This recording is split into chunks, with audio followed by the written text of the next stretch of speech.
这一天是我们在日本的第3天，天气非常的不好，下起了雨，也刮风，但是我们还是得完成当天的行程，所以我们的第一站就是横滨的中华街，也称为唐人街，在那一区非常靠近海，所以那里有时候会刮风。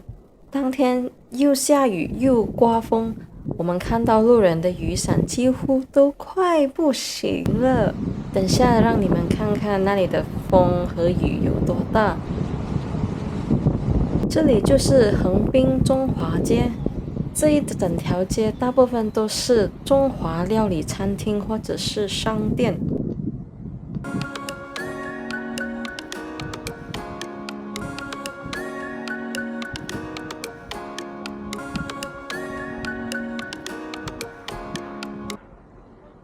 也许那一天我们去的有点早，所以有些店铺刚刚才开始营业，或者是还在休息当中。现在带大家来看看这里的中华街 ，Let's go！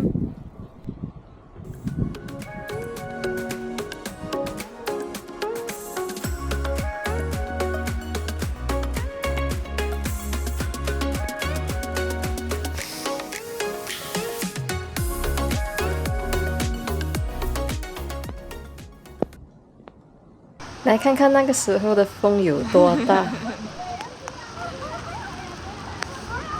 在我们回巴士途中，我们趁有一点时间就去了对面的山下公园 Yamashita Park， 它是在横滨市中区的一个公园。那个时候天气还是很冷，所以我们只看到1、2棵稍微开了少少的樱花树。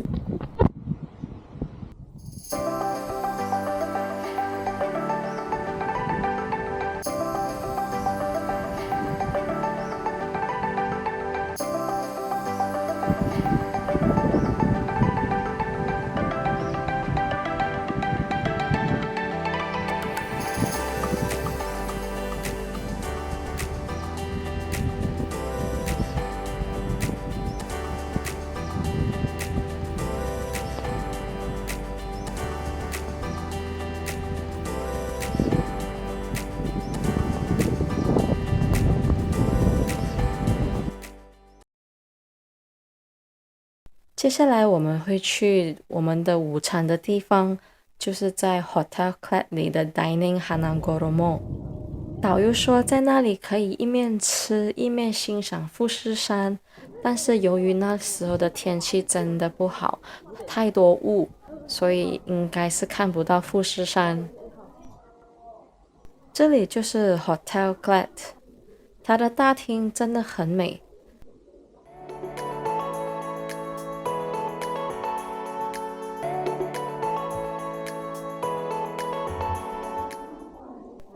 在进去餐厅前，我们需要把鞋子脱了，然后放进他们准备的柜子里。现在我们走进去的是他们的餐厅 Dining Hanagoromo， 他们的布置真的很优雅美观。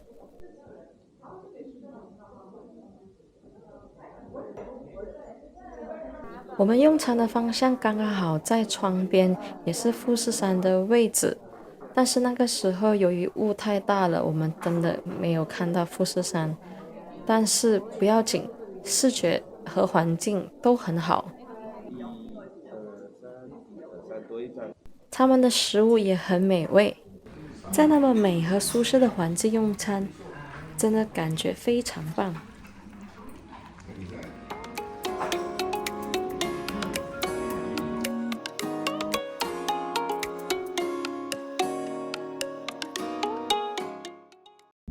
这里就是酒店附近的景色，白蒙蒙的雾，冷冷的天气，好舒服。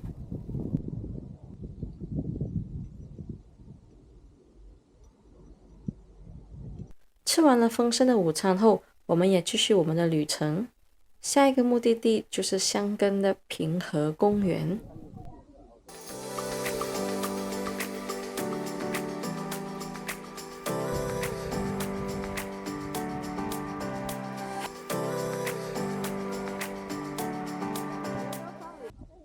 在最前方有一座大型释迦牟尼之塔。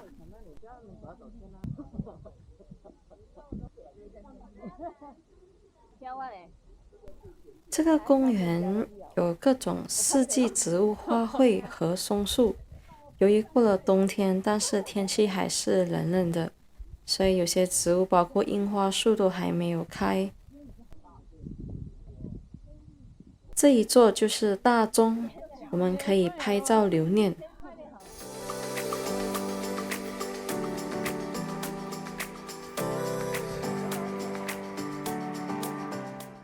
在我们还没有前去释迦牟尼之塔前，我们需要在这个水池先洗手。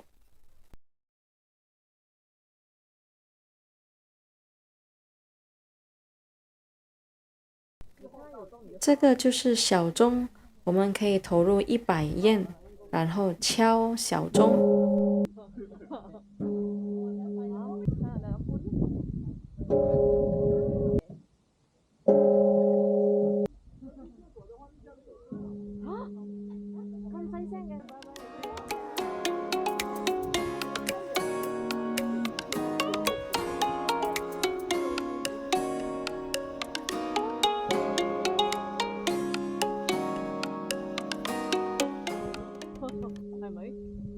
在前方就是大型释迦牟尼之塔，可以看到很大的释迦牟尼佛像。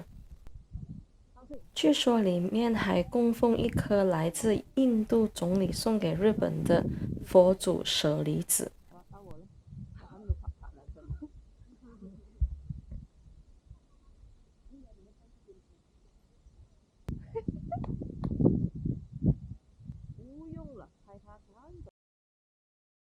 在这里周围都有很多的雕像。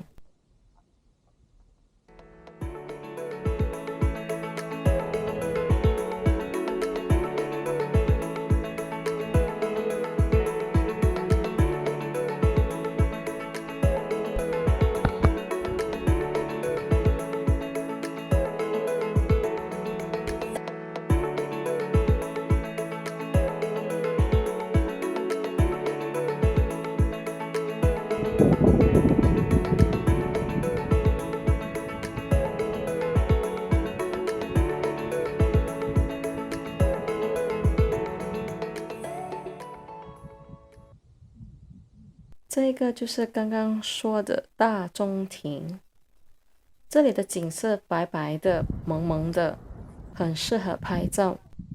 我们的相机和手机都非常的忙，我们一直在拍照。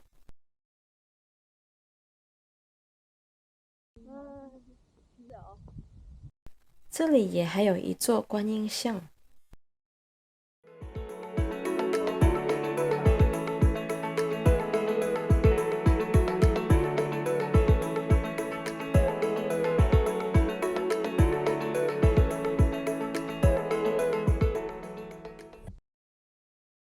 我们第3天的最后一站就是箱根大涌谷，它是为300年前火山爆发的火山口，每当起风时都会带着硫磺味的浓烟弥漫其间时，形成特殊景色。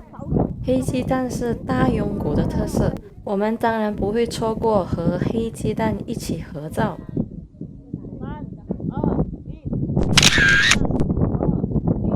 那天的天气依然是大风大雾，我们还是看到白蒙蒙的一片。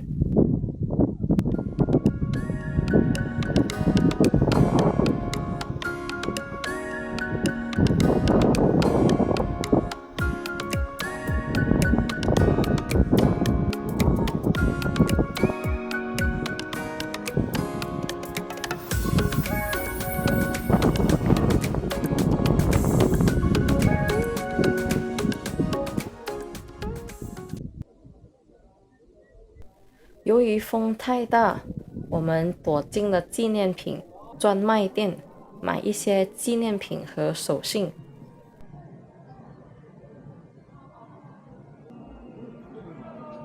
那里最出名的就是用火山温泉煮熟的黑鸡蛋，据说吃一个可长寿7年哦。虽然那天大雾大风，但是还是有很多旅客来观光。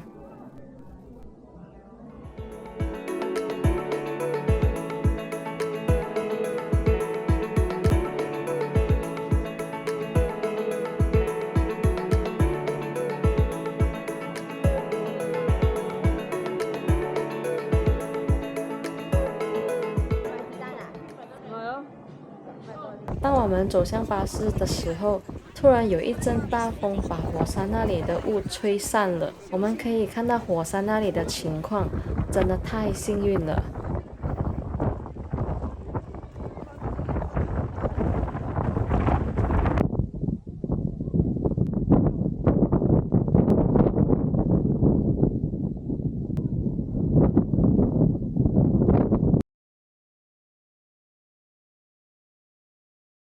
我们到了当天入住的酒店，我们把行李放下，然后穿上已准备好的和服，去最顶层享受晚餐。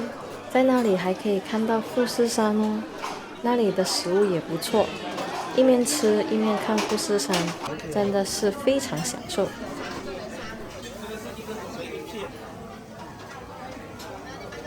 现在来带大家看看那天的房间。虽然厕所有点小，但是洗手的地方和冲凉房都很大。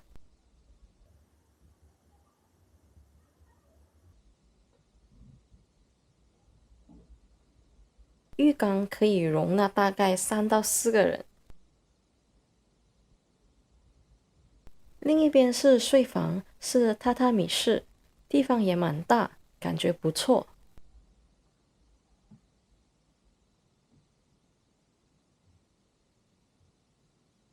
从我们房间的窗可以看到富士山，当然晚上我们是看不到，但是我们的手机可以拍得到。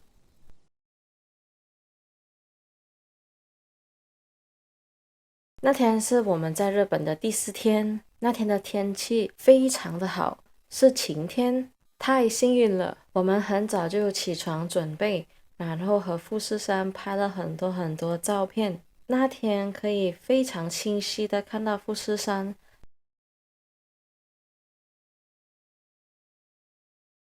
早餐过后，我们就出发去富士山啦。当我们抵达富士山山脚时，那里的守卫告诉我们可以去到四合目。导游说前几个星期天气都不好，他们都上不了富士山，或者是停留在一合目。然后后来我实在动不上去，然后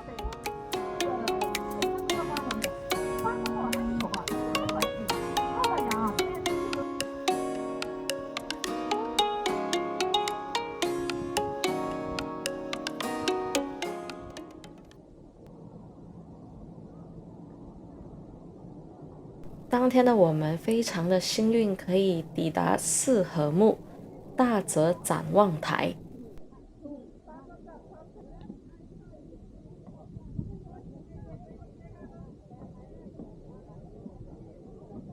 在这个展望台上可以看到一望无际的天空。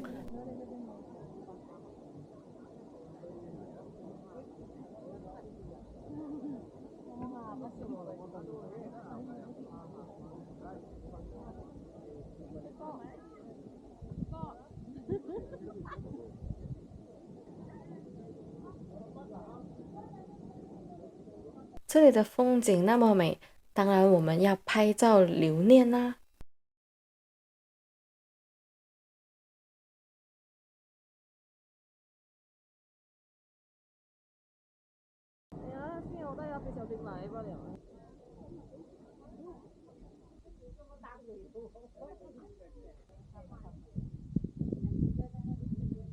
在附近有一片雪地，在那里拍照实在太美了。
接下来我们来到了富士河口湖的四季堂。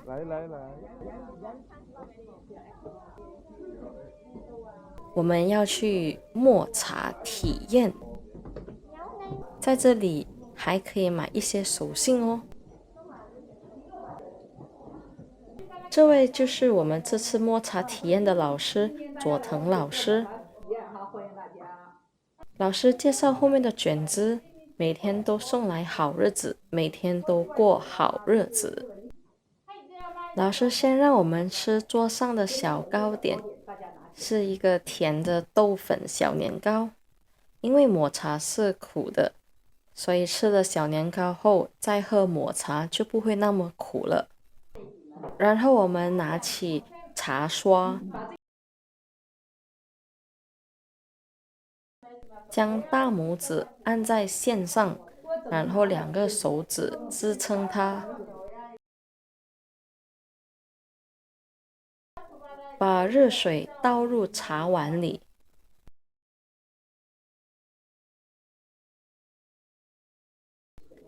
左手按住茶碗，然后右手拿着茶刷，前后快速打发。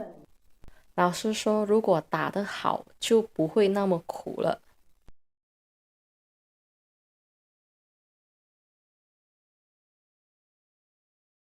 然后我们把茶碗捧在手上，把碗的正面对自己，然后转2下，正面就会在外面。老师说，先小口喝2次，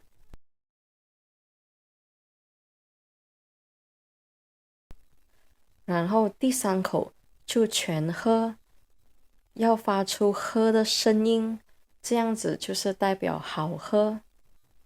然后把碗转2下，正面就会向着自己，然后把碗放下，这样我们就完成了抹茶体验啦。我们最后一站就是冰松的冰明湖，是日本的第10大湖，在那里有 Starbucks、Baskin-Robbins 料理店、甜品店，还有一些小档口，还有纪念品的专卖店，还有超市。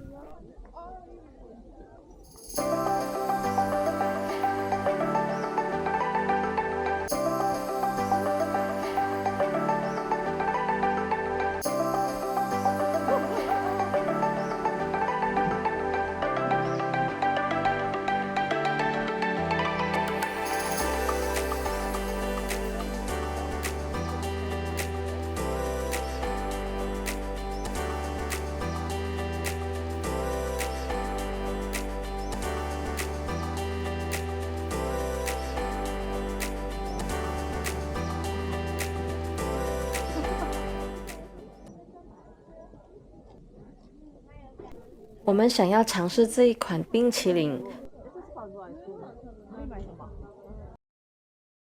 首先我们投入钱币，然后选择要的冰淇淋。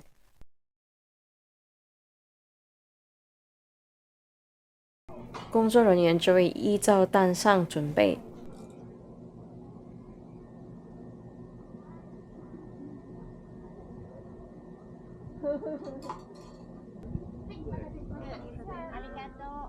看到了吗？是我要收费一下。好痛！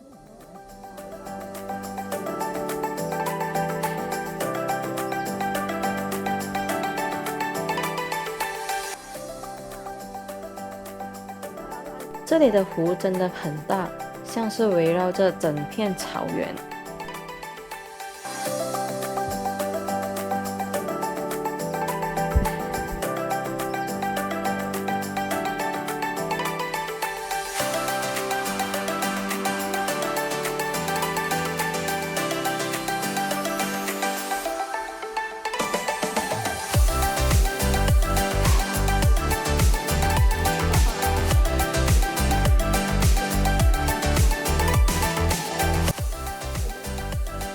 这里有一个恋人的圣地，情侣可以把锁头扣在这里，然后敲那个钟。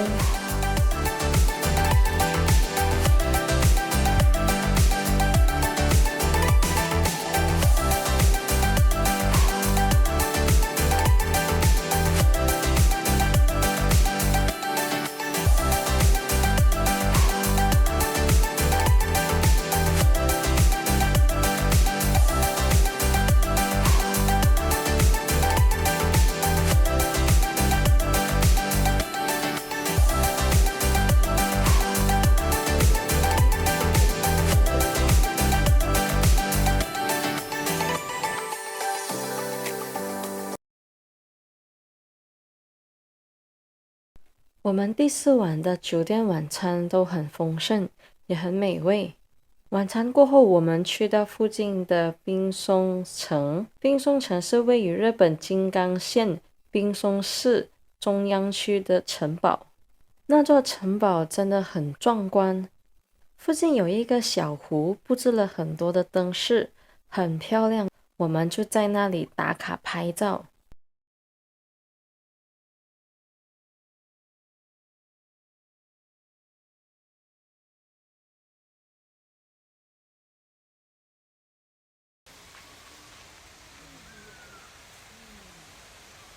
来到我们第4晚的房间 tour， 虽然没有比第3晚的房间大，但是还是不错的。谢谢大家观看，下一个是日本之旅的最后一 part 了，我们下一个影片见，拜拜。